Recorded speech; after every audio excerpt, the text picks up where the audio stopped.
Hey everyone, and welcome back, or if you're new here, my name is Josh, and in today's video, I'm going to be reviewing the Chase Sapphire Reserve credit card. So I'll be going over the main features of this card, its pros as well as its drawbacks. So hopefully by the end of this video, you should have a much better idea of whether or not this card is a good fit for you. But before we go ahead and dive into the main features of the Chase Sapphire Reserve, if you wouldn't mind helping me out real quickly by just giving this video a like. That just helps out with the good old YouTube algorithm, and also consider subscribing to my channel if you have not already. Also, if you would like to receive a few free stocks in a pinned comment below as well as in the description box, I will be leaving a few different links where you can receive just that. And for the month of December, if you open an account with Webull and deposit at least 1 penny, you will be receiving 20 free stocks. Each stock will be worth at least $3, so $60 in free stock. So diving right into the main features of the Chase Sapphire Reserve card, we're first going to be talking about how you can earn points with this card as well as the spend bonus. So as far as earning points go, you will be earning 10 points per dollar spent on hotels, excluding the luxury hotel and resort collection, and car rentals when you purchase travel through Chase. After the first $300 is spent on travel purchases annually, you'll also be earning 10 points per dollar spent on Chase dining purchases with Ultimate Rewards. Then you'll be earning 5 points per dollar spent on flights when you purchase travel through Chase Ultimate Rewards. After the first $300 is spent on travel purchases annually, finally you'll be earning 3 points per dollar spent on dining at restaurants, including eligible delivery services, takeout, and dining in. 3 points per dollar spent on other travel worldwide after the first $300 is spent on travel purchases annually. Then you'll be earning 3 points per dollar spent on travel worldwide after the first $300 is spent on travel purchases annually. And then on all other transactions, you will be earning just 1 point per dollar spent. Now, as far as the spend bonus goes, with this card, as long as you're able to spend at least $4,000 within the first 3 months of having this card, you will be earning 60,000 points. So that's going to be worth right around $600, possibly more, possibly even 50% more, which we will go over in just a second. So as far as redeeming these points go, you will have a few different options. So your first option will be as a statement credit. So with a statement credit, each point is going to be worth 1 cent. So with those 60,000 points, for example, you would be eligible for a statement credit of $600. Another way to use those points is on gift cards. Usually on those, it's also going to be 1 cent per point, but sometimes it can actually be discounted. So you might be able to get an even better deal than 1 cent per point on those gift cards. Then you can also transfer to airline and hotel partners, and these points are going to convert at a rate of 1 to 1. And then finally, your best deal with this card, more than likely, depending on your personal lifestyle, is to use these rewards booking through the Capital One travel portal, because with this, you're actually going to be getting 50% more in points. So just for example, your 60,000 points are actually going to be worth 90,000 points or $900, as opposed to what they usually would be at just $600. Now, in addition to being able to earn all of these points with this card, you're also going to be receiving some other benefits as well. So you're actually going to be receiving right around $1,200 with their partner credits. So starting out, you will have the Lyft Pink membership. So with this, you're going to be receiving 2 complimentary years of Lyft Pink All Access, which is a value of $199 per year, plus 10 points per dollar spent on Lyft rides through March of 2025.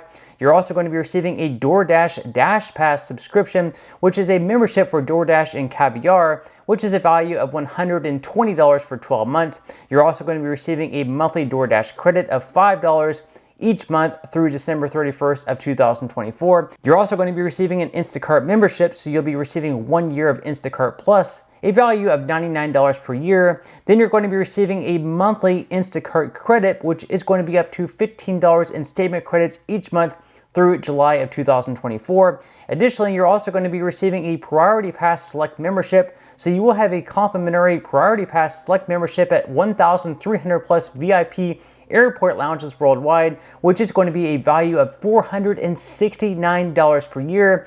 Moreover, you're also going to be given access to the luxury hotel and resort collection, so you can get room upgrades, complimentary daily breakfast, late checkout, and a special benefit worth up to $100. And then you're going to be receiving 10 points per dollar spent on Peloton purchases, on equipment and accessory purchases over $150 through March 31st of 2025, which is going to be $150 back when you purchase a Peloton bike and redeem for cash. Now, as far as some other benefits go, on top of that, you're going to be receiving some more benefits on top of all those credits.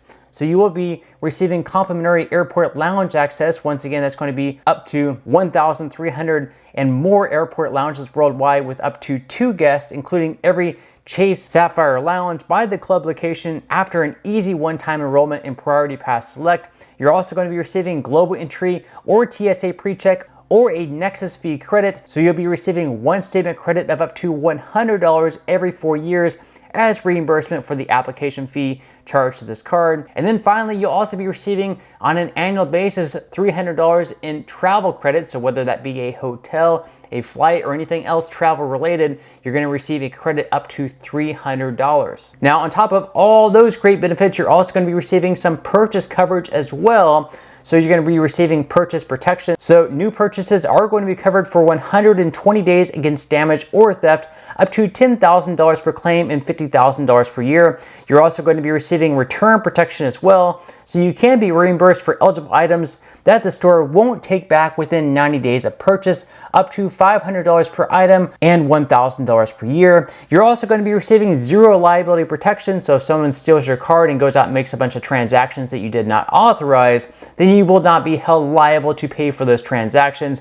And then finally, you're also going to be issued extended warranty protection. So this is going to extend the time period of US manufacturer's warranty by an additional year on eligible warranties of 3 years or less. So those are the main features of the Chase Sapphire Reserve card. At this point, we are going to go ahead and move on to the APR and fees because this is also super important as well. So starting out, your APR on purchases is going to be anywhere between 22.49 to 29.49% based on your credit worthiness. As far as balance transfers go, it's going to be exactly the same thing, 22.49 to 29.49%. And then as far as cash advances go on this channel, I always recommend to stay far away from cash advances. Just what I personally do. This should not be considered financial advice. But if you do happen to go out and take out cash advances with this card, just know that your APR on those is going to be 29.99%. Now on top of that, there are also going to be some fees as well. So as far as the cash advances go, if you do happen to take one out, there's also going to be a fee of either $10 or 5% of each cash advance, whichever happens to be greater. Also with the balance transfers, not much of a point of doing a balance transfer with this card, but if you happen to do so, there is going to be a fee of either $5 or 5%, whichever happens to be greater. Then if you happen to have a late or return payment, there could be a fee of up to $40. And then as far as foreign transactions go, luckily with this card, there is not going to be any type of foreign transaction fees, so you can definitely take it with you if you happen to travel internationally because you will not be charged any extra fees for using this card. And then finally, the biggest fee with this card, which might end up scaring a lot of people off, the annual fee with this card does happen to be $550. Plus, if you want to add any additional authorized users, for each authorized user, you are going to be paying a fee on an annual basis of $75. Okay, so now that I went over the main features of the Chase Sapphire Reserve card, in addition to the APR and fees, at this point, I'm going to go over what I would consider to be the biggest pros and cons of this credit card. So we're going to start out with the good things. The first good thing, of course, is the fact that you will be earning 60,000 points as long as you're able to spend at least $4,000 within the first 3 months of having this card. So that's going to be at least $600 and $900 if you book through the Chase travel portal. That of course brings me to the second pro, the fact that you can get 50% more in benefits if you do redeem those points through the Chase travel portal. Furthermore, you're also going to be receiving an annual statement credit for travel related purchases of $300, so that's obviously a bonus as well. You're also going to have access to all those great lounges if you do happen to go to airports pretty regularly. And then on top of all that, if you add up all the credits, that does come out to right around $1,200. So you're definitely getting a lot of good things with this card. As far as the drawbacks go, starting out, I will say is the fact that you are only going to be earning 1 point per dollar spent on a lot of the transactions that you might be making with this card. So for instance, like on gas, or on groceries, you're only going to be earning 1 point per dollar spent on everything except travel or dining, in which those cases you are going to be earning anywhere between 3 to 10 points per dollar spent. And then in addition to that, of course, is going to be that $550 annual fee. That fee might be a little bit too steep for a lot of people. Plus the fact if you do want to add an authorized user with this card, you're unfortunately going to have to pay $75 per authorized user, which may not make a lot of sense for a lot of people. So just to sum things up, the first year loan with this card Definitely with that spin bonus, 60,000 bonus points, which could be worth up to $900 if booked through the Chase Travel Portal, plus the $300 in travel credits, plus all the partner credits, the $1,200 in that. Definitely worth it for the first year. Now, as far as the second year moving forward, it really comes down to how much you travel, how much you're really going to get use out of those partner credits. Are you actually going to be using the Dash Pass? Are you going to be using your Lip Pink membership? Are you going to be using the lounges? If you think you're going to be using all those credits, and more than likely it's going to continue to make sense to keep you having this card on a year-to-year basis. But for the first year loan, obviously it makes sense to keep it. As far as the second year moving forward, it really depends on what your lifestyle is, if you're going to airports often, and if you're really taking advantage of all those lounges and all those credits. But that's all we have for today's video. I certainly hope that you enjoyed and found value out of it. If you did, again, I would greatly appreciate it if you could give this video a like. Consider subscribing to my channel if you have not already, and I will see you in the next video.